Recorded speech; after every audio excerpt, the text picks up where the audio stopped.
Hello, everyone, and welcome to the Spiritual American. My name is Dr. Ann O'Hare, and I'm your host. And today we will be talking about true generosity. It's a beautiful topic, but before we get started, please consider like, sharing, and subscribing. As you know, YouTube uses that to trip the algorithm to get this content out to more and more people. And please consider sharing this with your friends and family so that they can benefit as well. So today we're talking about true generosity. And as I was thinking about this, the last episode was living from the heart. And this is kind of related to that. True generosity is that I'm giving myself authentically, but I'm going to talk a little bit about a spiritual way. What does it mean to give? Because sometimes we think of giving as I have two apples and I give one to you. So now you have one and I have one. So I lost one and you gained one. That's the way we would ordinarily think of giving.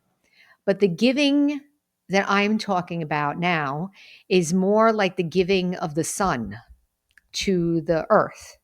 So the sun shines and it's giving something. It's giving light, it's giving warmth, it's giving energy to the earth, but it's not losing anything. It self-generates its own energy.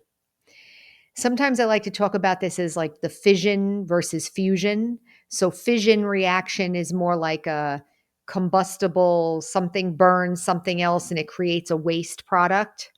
Whereas fusion, it self-generates its own energy. It lives on its own self. It doesn't consume anything from the outside. This is an important point here. True generosity means that I have an attitude of self-respect. And I wrote down here royalty. So royalty, some of us might hear that word and think, well, I don't think I'm royal. I'm just like a regular person.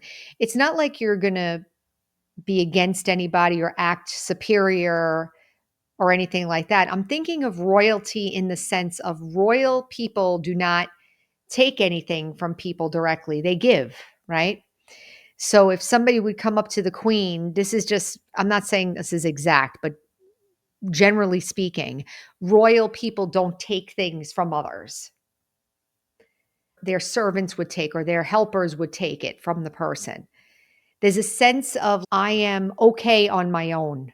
I don't need anything.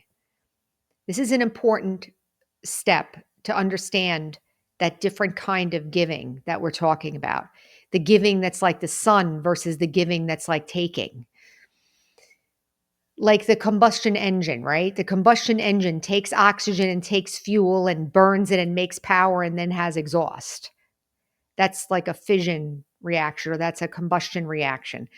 The fusion reaction is like the sun, like I said. So how do we do this spiritually? Well, if I'm thinking that if I have an attitude that I need something, I need people to say hello to me. I need people to be nice to me. I need somebody to give me respect. I need them to give me the job. I need them to act this way. I need them to act that way. I need my body to be a certain way. I need all these external things to be what I want them to be. I'm putting myself in a position of needing. Like I want to take from that. I want to take from that smile. I want to take from that job. I want to take. So generosity means I'm giving. I'm not taking. You can't give if you're taking. We have to think about that for a minute. I can't really give if I'm taking. So the royalty part means that they don't take, they only give. And I've seen this too, like with spiritual leaders or something. They give things to people. They don't take from people. So can we think of an example of this? Let's say with a child. If I have a child, I'm not taking anything from the child. I shouldn't be, right? I should be giving to the child. Actually, child is a good example of this relationship. Because as a parent, you're there to give to the child. But what does the child want the most from you? You. The child wants your authentic self. They want to be with you. So with children, we shouldn't be really taking from them, right? I don't need my child for my self-esteem. I don't need my child to tell me how great I am. I don't need my child to make me feel better about myself. I should be able to maintain my own self-respect and then be available to give to the child. So develop an attitude of self-respect. The greatest generosity is when we progress spiritually. So I'll give an example from work.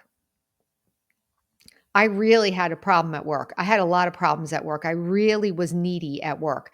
I wanted, like those examples I just gave, I wanted the job. I wanted this respect. I wanted these responsibilities. I didn't want these. I wanted this. I want. So my whole attitude was like a desirous attitude.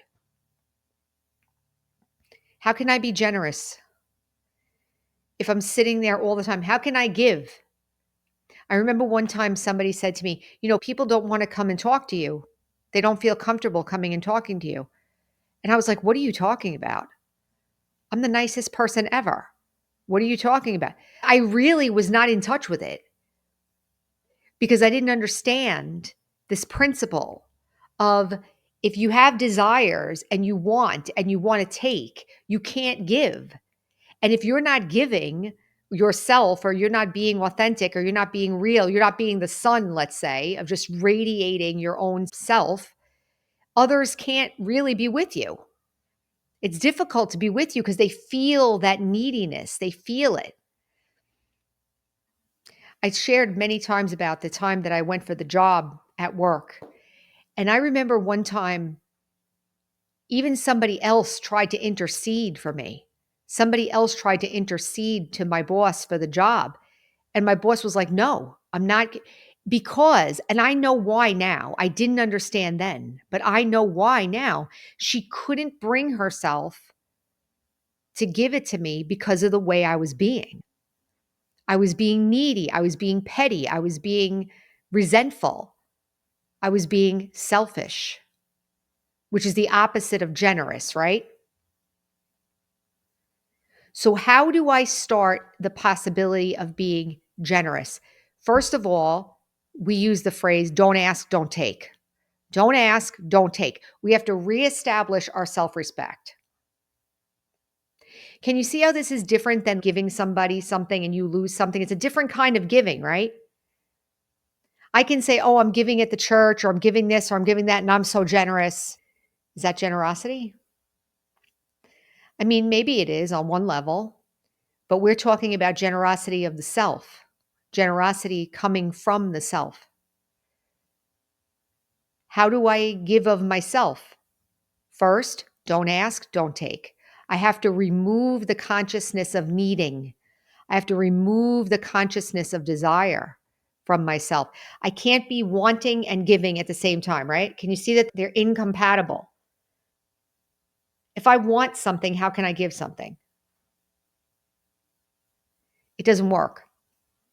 So you might be saying, well, I don't want everything. Can I give in one area and whatever? Yes. But in order to give from yourself, if you have any desires, it weakens that ability. It dims your light, so to speak. Like if I have no desire and I'm just being myself and I'm being in my self-respect and I feel open and I'm being receptive to others and I'm just being myself here, that authentically is me giving to the world. Another quick example. I'm doing this podcast and, of course, thinking along the lines of how to grow it and so forth. And I saw this person who does coaching on how to make the podcast bigger and stuff. And he was saying that he talks to people all the time. And one of the things he hears is that people say, well, I don't know if I can do it. I don't know if I can manage this and so forth. And he would say to them, you're being selfish. So weird, right? You're being selfish. And the person was like, "What do you mean?" And he said, "Whatever you have to give, what you have to give, others need that thing. Others want that thing. So you being resistant, you stopping yourself from doing this thing is robbing them of what they could potentially get from you." Now, I'm throwing that out there because maybe wherever we are in this process, maybe I'm in the place where I don't really feel like I have much to give, or maybe I'm in the place where, yes, I would like to build up my self respect, or maybe I feel very powerless and this don't ask, don't take sounds pretty good right now to begin the process of restoring my power of myself. But wherever I am on this, in this process, the world wants you. Let's say that. The real you, the real me. That's what it wants. So, can I give that? So, what is true generosity? I'm going to say now, I didn't think I was going to say this, but I'm going to say now, give the world what it wants, which is you. You. Learn how to stop taking, learn how to stop desiring, build your self respect, be yourself, give yourself just by being yourself. We had a person at work, one of the leaders at work, who was like that. She was one of the main top nursing leadership. And when she would walk into the room, everybody would feel great. She didn't do anything, but you could tell she knew who she was. She knew who she was. She was very powerful, very competent, and she just was very open because she was very confident in herself. She didn't need anything from anybody, but she was receptive. She asked you a question, she would listen to your answer. She was comfortable in her own skin, so to speak. So we can say true generosity is about being comfortable in your own skin and giving the world what it wants, which is you. Whatever that means. Whatever that means. There's no script. Everybody's playing their own part, which is what's so beautiful about this too. I can't tell any of you what you need to do. Only you know that. But we can talk about principles and we can share our experiences, maybe inspire each other to continue to cooperate with each other. That's also part of generosity, right? Sharing experiences, sharing myself. So I'll leave it there. I hope we gave a couple of ideas, new ideas, and what generosity really means. And the first steps of don't ask, don't take is very powerful, by the way. You can transform a lot just by doing that. So remember, our slogan is heal, empower, and serve. And so until next time, thank you for being here. Take care.